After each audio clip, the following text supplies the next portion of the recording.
সালামু আলাইকুম। সুপ্রিয় শিক্ষার্থী বন্ধুরা, ইজি স্পিকিং কোর্সের আজকের ক্লাসে আপনাদেরকে সাদর আমন্ত্রণ জানাচ্ছি। আজকে আমরা এক্সপ্লোর করব এই কোর্সটির ক্লাস 00 অর্থাৎ ফ্রি ট্রায়াল ক্লাস। আর আমরা সবাই জানি ট্রায়াল ক্লাসের মানেটা কি।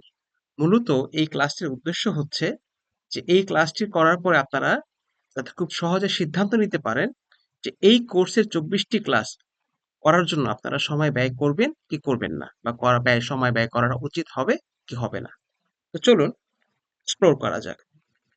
খুব প্রিয় শিক্ষার্থী বন্ধুরা, এই পর্যায়ে আপনারা স্ক্রিনে দেখতে পাচ্ছেন ইজি স্পিকিং কোর্সের ক্রিয়েটর লেখিক আসাদ স্যারের সাথে কানেক্ট হওয়ার ওয়েব লিঙ্ক এবং তাকে গুগলে সার্চ করার কিওয়ার্ডটি। ইংলিশ স্পিকিং শিখতে আগ্রহী এমন শিক্ষার্থীদের জন্য দুটি প্রশ্ন। প্রথম প্রশ্ন, আচ্ছা, একটি স্পোকেন ইংলিশ কোর্স করার আসল উদ্দেশ্যটা কি? ইংরেজি বাক্যের স্ট্রাকচার শেখা, নাকি ইংরেজিতে কথা বলতে পারার কৌশল শেখা?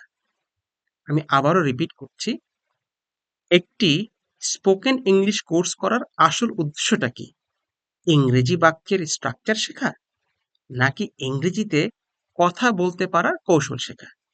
আর দ্বিতীয় প্রশ্ন, প্রথম থেকে দ্বাদশ শ্রেণী পর্যন্ত, মানে ক্লাস 1 থেকে 12 পর্যন্ত স্কুল ও কলেজ জীবন মিলিয়ে টানা প্রায় 12 বছর অনেক ইংরেজি বাক্যের স্ট্রাকচার ও গ্রামাটিক্যাল রুলস শেখার পরেও, অর্থাৎ আমাদের যথেষ্ট ইংরেজি জানা থাকা সত্ত্বেও, কেন আমরা আধা ঘন্টাও ইংরেজিতে অনর্গল কথা বলে যেতে পারি না?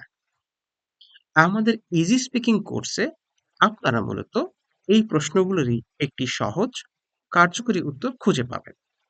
দৈনন্দিন জীবনের বিভিন্ন পরিস্থিতিতে আপনার মনে বাংলায় আসা কথাগুলোকে, আমি আবারও বলছি, আপনার মনে বাংলায় আসা কথাগুলোকে কিভাবে সহজ ইংরেজিতে অন্যের কাছে তুলে ধরবেন, আপনাকে ঠিক সেই কৌশলগুলি রপ্ত করতে সাহায্য করবে আমাদের এই ইজি স্পিকিং কোর্স। সুপ্রিয় শিক্ষার্থী বন্ধুরা, এবারে চলুন একটি মজার বিষয় যাচাই করে দেখা যাক। Let's check a thing. স্ক্রিনে আপনারা এখন বেশ কতগুলো বাংলা বাক্য দেখতে পাচ্ছেন। যেমন, আমার এখন কোক খেতে ইচ্ছে করছে, সে পড়তে পড়তে ঘুমিয়ে পড়েছিল, সে হাঁটতেই পারে না, দৌড়ানো তো দূরে থাক, আমি প্রায় মরতে বসেছিলাম, আমার আজ বিকেলে নিউ মার্কেটে যাওয়ার কথা আছে। করণীয়, উপরের কথাগুলোকে এখন একটু ইংরেজিতে অনুবাদ করার চেষ্টা করা যাক। তো শিক্ষার্থী বন্ধুরা, আপনারা চাইলে এই মুহূর্তে ভিডিওটিকে পজ করতে পারেন এবং আপনার হাতের কাছে থাকা খাতা বা অন্য কোনো কাগজে চট করেই এই বাংলা বাক্যগুলোর ইংরেজি অনুবাদগুলো লিখে ফেলার চেষ্টা করতে পারেন, কিংবা মনে মনে একবার একটু নিজের মতো করে এই বাংলা বাক্যগুলো ইংরেজি অনুবাদ কি হতে পারে সেগুলো একটু ভেবে রাখুন। চলুন এইবার আমরা পরবর্তী অংশে যাই। সুপ্রিয় শিক্ষার্থী, এখানে থাকা প্রতিটি বাংলা শব্দের ইংরেজি প্রতিশব্দ, যেমন বিকেল মানে হচ্ছে আফটারনুন, পড়া মানে হচ্ছে রিড, ঘুম মানে হচ্ছে স্লিপ ইত্যাদি জানা থাকা সত্ত্বেও দেখা যাচ্ছে যে আপনারা এই কথাগুলোকে সঠিকভাবে এবং প্রয়োজনীয় দ্রুততার সাথে, আমি আবারও রিপিট করছি, প্রয়োজনীয় দ্রুততার সাথে মানে চট করেই ইংরেজিতে অনুবাদ করতে পারছেন না। তার মানে কি দাঁড়ালো, আমরা আসলে যথেষ্ট ইংরেজি জানি, কিন্তু প্রয়োজনের সময় সেটা চট করেই ব্যবহার করতে পারি না। আশা করি এখন আপনারা খুব সহজেই বুঝতে পারছেন কেন আপনাদের অনর্গল ইংরেজিতে কথা বলার জন্য একটি আলাদা স্পিকিং কোর্সের সহায়তা নেওয়া উচিত। মনে রাখবেন, ফ্লুয়েন্সি মানে হচ্ছে ইউর ইনস্ট্যান্ট ট্রান্সলেটিং ক্যাপাসিটি। আর এই জিনিসটা, অর্থাৎ ইনস্ট্যান্ট ট্রান্সলেশন ক্যাপাসিটি স্কিলটা অর্জন করাই হচ্ছে আমাদের ইজি স্পিকিং কোর্সের মূল উদ্দেশ্য। So, why should you attend this course? To learn English or to gain fluency? Hope you understand now. Fluency is equal to instant translation capacity. আশা করি আপনারা এখন ফ্লুয়েন্সির একটি সহজ মিনিং নিজের মতো করে বুঝতে পেরেছেন। দ্য লাক ফ্যাক্ট, চলুন ব্যাপারটা কি আমরা পরবর্তী স্লাইড থেকে একটু বোঝার চেষ্টা করি। আচ্ছা, আপনারা যারা এই মুহূর্তে ক্লাসটিকে দেখছেন তারা সবাই একটু চেষ্টা করুন তো যে আরবিতে পাকিস্তান বানান করার। আপনারা চাইলে ভিডিওটিকে কিছুক্ষণ পজ করে রাখতে পারেন এবং মনে মনে ভাবতে পারেন। আরবিতে পাকিস্তান বানান করার চেষ্টা করুন। কি পারলেন না তো? কেননা আরবিতে পি সাউন্ড হয় বা প সাউন্ড হয় বাংলা, এরকম কোনো বর্ণমালা নেই। তো আরবের লোকেরা কখনো পাকিস্তান বলতে পারে না, তারা বলে বাকিস্তান। এখন এখানে একটা উল্লেখযোগ্য বিষয় হলো, একজন বাংলাদেশী হিসাবে বা একজন বাঙালি হিসাবে আপনি খুবই ভাগ্যবান। কেননা আপনার বর্ণমালায় ব্যঞ্জন বর্ণ এবং স্বরবর্ণ মিলিয়ে প্রায় ৪৯টির মতো বর্ণমালা রয়েছে, এবং এই বর্ণ মধ্যে ইংরেজিতে উচ্চারিত হয় মতো কোনো শব্দই বাকি থাকে না। অর্থাৎ একজন বাংলাদেশী হিসাবে অন্যান্য জাতির মানুষের তুলনায় আপনি খুব সহজেই যে কোনো ইংরেজি শব্দ উচ্চারণ করতে পারবেন। সেটা আপনার জন্য খুব বেশি কষ্টকর হবে না। যেটা অনেক ভাষার ক্ষেত্রে কিছু সীমাবদ্ধতা থাকে, তারা চট করেই অনেক ইংরেজি সাউন্ড বলতে পারে না। বাট বাংলাদেশী হিসাবে বা একজন বাঙালি হিসাবে আমাদের সেই সুযোগটি রয়েছে। এবার আসি দ্বিতীয় বিষয়, লোক সম্মুখে ইংরেজি বলার ক্ষেত্রে মনে আসা ভীতি ফ্যাক্টর। আসলে স্পিকিং ইংলিশে একটি কোর্স করার পরেও আপনি আসলে অনেক ক্ষেত্রেই যেটা দেখবেন যে আপনি আসলে যখন পাবলিক প্লেসে যাচ্ছেন চট করে ইংরেজি বলতে পারছেন না। আর এর পেছনে থাকা অন্যতম একটি বড় কারণ হচ্ছে ভীতি। লোক সম্মুখে ইংরেজিতে কথা বলার ক্ষেত্রে ভীতি। তো চলুন আমরা কয়েকটি ব্যাপার দেখে নেওয়া যাক। প্রথমে যে কথাটা মনে রাখবেন, the fact is mistake in English is universe. অর্থাৎ ইংরেজিতে টুকটাক ভুল হওয়াটা এটা আসলে খুব দোষের কিছু না। সব দেশের মানুষেরই ইংরেজি বলতে গেলে কিছু না কিছু টুকটাক ভুল হয়ে থাকে, এটাকে বড় করে দেখার কিছু নেই। চলুন দেখি কিভাবে। Good morning in Japan become good morning. অর্থাৎ জাপানের লোকেরা গুড, ড সাউন্ড যেটা বাংলায় আমরা বলি, বা ডি সাউন্ড ইন ইংলিশ, এটা আসলে ওনারা সঠিকভাবে উচ্চারণ করতে পারে না। ওনারা ডি বলতে গেলে দ বলে ফেলে। তো ওনারা গুড মর্নিং বলতে পারে না, ওনারা বলে গুড মর্নিং। এবং ওনারা র এর উচ্চারণ অত স্পষ্ট করে বা আর এর উচ্চারণ অত স্পষ্ট করে করতে পারে না। তো ওনারা গুড মর্নিং কে বানিয়ে ফেলে গুড মর্নিং, এবং এটা নিয়ে ওনারা কোনো রকম লজ্জাবোধ করেন না।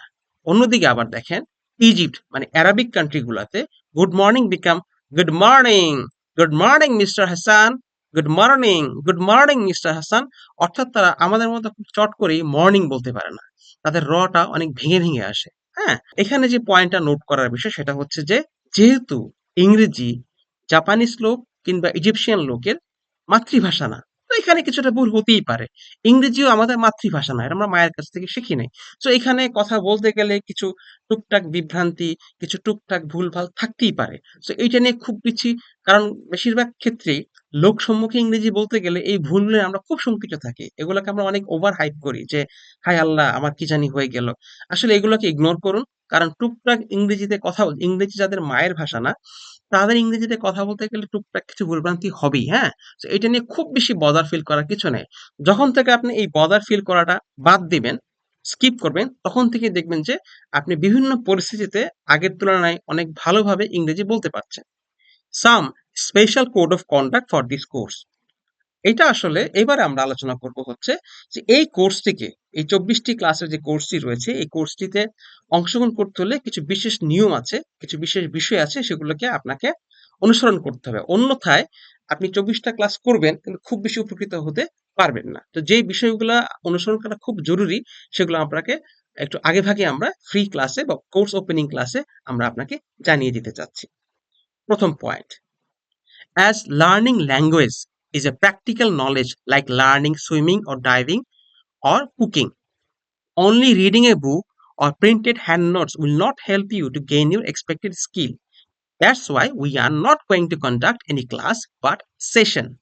Sessions means highly practice based activity like yoga and gym session. You have to loud our voice, we have to loud our voice, speak much to win against our inner barrier. That means psychological pullback. Otherwise, even attending such course like ours, you can't expect to speak in public comfortably. এই কথাগুলোকে যদি আমরা খুব সহজ বাংলায় summary করি, এই কথাটার সহজ মিনিংটা এরকম দাঁড়াচ্ছে যে ভাষা শেখাটা হচ্ছে একটা ব্যবহারিক জ্ঞান। অর্থাৎ গাড়ি চালানো শেখা, সাঁতার শেখা, হ্যাঁ, এগুলা যেরকম শুধুমাত্র বই পড়ে আপনি স্কিল হতে পারবেন না, আপনাকে পানিতে নেমে প্র্যাকটিস করতে হবে, গাড়িতে বসে বা সাইকেলে উঠে বসে সাইকেল চালানোটা প্র্যাকটিস করতে হবে, এবং প্র্যাকটিস করার মাধ্যমেই আপনি স্কিলটা অর্জন করতে পারবেন। ঠিক স্পিকিং স্কিলটা হচ্ছে একটা প্র্যাকটিস বেস। যেখানে যদি আপনি স্পিকিং প্র্যাকটিসই না করেন, তাহলে শুধুমাত্র বই পড়ে বা হ্যান্ড নোটস পড়ে বা ভিডিও দেখে আপনার খুব বেশি উপকার হবে না। এই কারণে আমরা যে বারবার বলছি 24টি ক্লাস, আসলে 24টি ক্লাস না, 24টি হবে সেশন। সেশন কি? আপনি যখন জিমে যান, ইয়োগা করেন, তখন কি হয়? কোর্স যিনি আপনার কোচ থাকে, মেন্টর থাকে বা কোচ থাকে, উনি কি করেন? উনি আপনাকে কিছু ইনস্ট্রাকশন দেয় এবং সেই ইনস্ট্রাকশন অনুযায়ী আপনি সাথে, সাথে কিছু কাজ করেন। তো আমাদের পরবর্তী ক্লাসগুলাতেও আমরা যখন কন্ডাক্ট হবে, আমাদের যিনি মেন্টর থাকবেন বা কোচ থাকবেন, উনি কিছু ইনস্ট্রাকশন দিবেন আপনাকে ইনস্ট্যান্ট প্র্যাকটিস করার জন্য। তো আপনাকে সেই প্র্যাকটিস করার মনোভাব নিয়ে ভিডিওগুলো দেখতে হবে এবং প্রস্তুতি নিয়ে ভিডিওগুলো দেখতে হবে। যদি আপনি ইনস্ট্যান্ট সেই প্র্যাকটিসগুলো না করেন, অনুশীলনগুলো না করেন, তাহলে আপনার পক্ষে স্পিকিং এ ফ্লুয়েন্ট হওয়া পসিবল না। সুপ্রিয় ও শ্রদ্ধেয় শিক্ষার্থীবৃন্দ, আপনাদের অনেকের আন্তরিক অনুরোধে ও সবার শেখার সুবিধার্থে যে বিশেষ ২টি বইয়ের উপর ভিত্তি করে এই পুরো কোর্সটিকে সাজানো হয়েছে, এবারে সেগুলোকে তুলে ধরা হলো। আপনাদের আগ্রহ, সুযোগ ও সর্বোপরি প্রয়োজন থাকলে ভিডিওর ডেসক্রিপশন বক্সে দেওয়া লিঙ্কে ক্লিক করে অথবা bookcafe.com, akkausar.online কিংবা রকমারি.com এর ওয়েবসাইটে এই বইটির নাম লিখে সার্চ করার মাধ্যমে একে কাউসার স্যার রচিত ইজি স্পিকিং কোর্স বুক ও ইজি স্পিকিং ভোকাবুলারি বুকের একটি হার্ড কপি কিংবা ই বুক সংগ্রহ করে নিতে পারেন। আর আমাদের সাথে থাকার জন্য আন্তরিক ধন্যবাদ জানবেন। সুপ্রিয় ও শ্রদ্ধেয় শিক্ষার্থী বন্ধুরা, যদি আপনি এই ক্লাসটি থেকে উপকৃত হয়ে থাকেন, তাহলে আপনার নিকট তথা প্রিয়জনদের সাথে শেয়ার করার অনুরোধ রইল। আর যথারীতি লাইক, সাবস্ক্রাইব এবং শেয়ার করার মাধ্যমে আমাদের এই চ্যানেলটি পাশে থাকারও বিনীত অনুরোধ জ্ঞাপন করছি। তো আজ এই পর্যন্ত। দেখা হবে পরের ক্লাসে।